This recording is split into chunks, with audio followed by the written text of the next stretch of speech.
सरस्वती शिशु मंदिर विद्या मंदिर बागेश्वर में मुझे पढ़ने का सौभाग्य मिला। उसके बाद उच्च शिक्षा LLB, LLM, MBA, MSW और आगे की पढ़ाई देहरादून से किया। और वर्तमान में जैसे कि आदरणीय गुरुजी ने बताया कि CIMS UIHMT group of college के नाम से लगभग 2200 बच्चे हमारे विद्यालय में पढ़ते हैं। 2 संस्थान हैं जिसमें 17 राज्यों के बच्चे और 4 देशों के बच्चे हैं और 13 जनपदों के नौनिहाल हैं। और दैन्य जय माँ सरस्वती की जो वंदना है वो नेपाल वाले भी गाते हैं, भूटान वाले भी और नाइजीरिया वाले भी। मतलब उत्तराखंड तो गाता ही है, लेकिन बंगाल का भी हो या पंजाब का, वो भी गाता है। और मुझे बहुत अच्छा लगा कि जब हम यहाँ पर अपनी संस्कृति के कुछ माँ सरस्वती की धुन के रूप में उसको हम गा रहे थे। मैं विद्या भारती के छात्रों के लिए कहना चाहूँगा अपनी बात को आगे बढ़ाते हुए कि कौन कहता है कि जमीन में बैठा हुआ बच्चा, कौन कहता है कि जमीन में बैठा हुआ बच्चा आसमान में नहीं उड़ सकता। कौन कहता है कि मिट्टी कंकड़ पत्थर में बैठने वाला बच्चा अपनी मंजिल को प्राप्त नहीं कर सकता। कौन कहता है कि ग्रामीण आंचलों में पड़ा हुआ बच्चा नई दिशा नहीं बना सकता। कौन कहता है कि इस विद्या मंदिर में पढ़ने वाला बच्चा इस देश को एक नई दिशा नहीं दे सकता। विद्या भारती के छात्र भैया बहनों के लिए कहा जाता है कि जो भरा नहीं है भावों से, जो भरा नहीं है भावों से बहती जिसमें रसदार नहीं, जो भरा नहीं है भावों से बहती जिसमें रसदार नहीं, वो हृदय नहीं वो पत्थर है जिसमें स्वदेश का प्यार नहीं।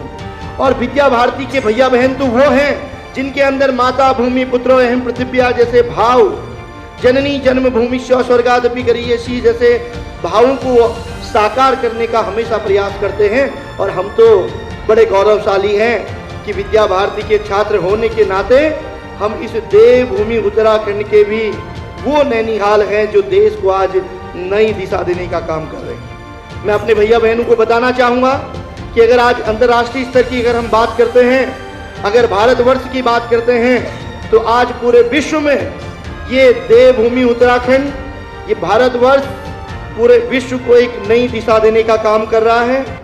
आज अगर IT की बात करें, आज अगर अच्छी अंग्रेजी बोलने की बात करें, अगर सूचना प्रौद्योगिकी की बात करें, अगर आज संस्कृति और सभ्यता की बात करते हैं, तो हिंदुस्तान भारतवर्ष पूरे विश्व को एक नई दिशा देने का काम करता है। और जो देश, चाहे वो अमेरिका हो, रशिया हो, चाइना हो, तमाम प्रकार के वो देश जो कल तक भारत को पीछे रखते थे, आज वो भारत के पीछे पीछे चलने को तैयार हैं। और इसका सबसे बड़ा उदाहरण है G20 का सम्मेलन, जिसकी अध्यक्षता इस वर्ष भारत करने जा रहा है।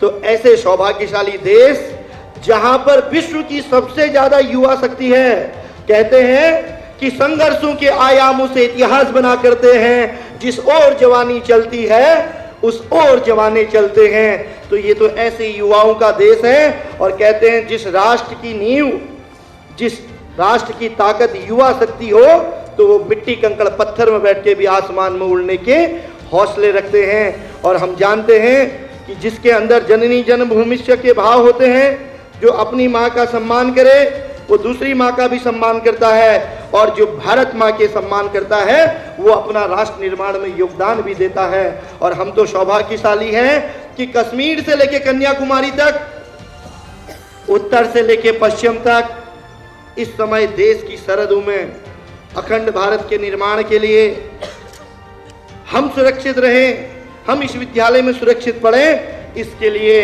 आज -डिग्री टेम्परेचर में भी हिम प्रहरी के रूप में, वो हो सकता है किसी का पिता हो, किसी का पुत्र हो, किसी का भाई हो, किसी का अपना हो, वो देश की रक्षा के लिए मर मिटता है, अपनी शहादत दे देता है। लेकिन एक फौजी होने के नाते कभी अपने देश के लोगों को असुरक्षित महसूस नहीं करने देता, ताकि हम हिंदुस्तान के अंदर अच्छे से पढ़ सके। इसके लिए वो अपनी शहादत दे देता है, लेकिन हमको आगे बढ़ने से कभी नहीं रोकता।